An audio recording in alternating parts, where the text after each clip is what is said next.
Яна. Сегодня мы узнаем, что такое клетка.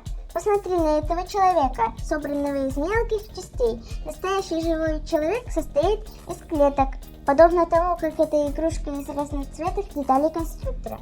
Вот только клетки живые, в отличие от частей конструктора. Они могут увеличиваться и уменьшаться в размерах. Они рождаются и растут, стареют и умирают. Когда старая клетка делится на две части, на ее месте образуются две новые клетки.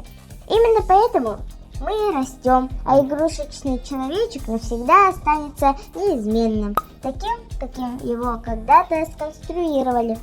Конечно, клетки очень маленькие, увидеть их невооруженным глазом нельзя. Однако клетки можно разглядеть в микроскоп, прибор, позволяющий рассматривать мелкие предметы. В микроскоп можно увидеть границы клетки и ее центр, ядро.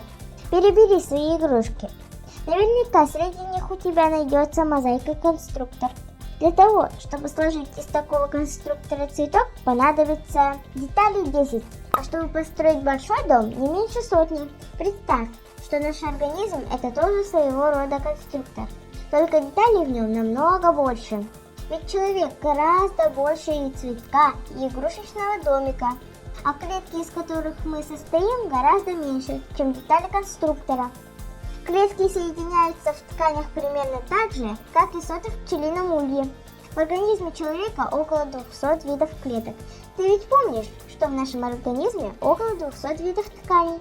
Самая большая клетка человеческого организма – это яйцеклетка, женская половая клетка. Яйцеклетку можно разглядеть без микроскопа, потому что ее размеры составляют 0,2 мм.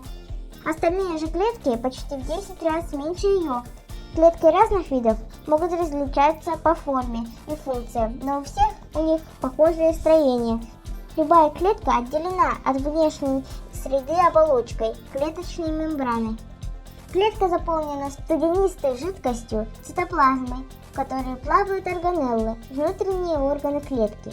Самый главный из них – это ядро, управляющее всеми жизненными процессами клетки. В митохондриях из поступающих в клетку питательных веществ высвобождается энергия. Лизосомы разрушают ненужные и вредные вещества. Рибосома осуществляет сборку нужных клетки белков. В комплексе Гольджи различные белки видоизменяются и направляются в те части клетки, где они особенно нужны. В следующем выпуске мы узнаем с вами, что такое ткани нашего организма.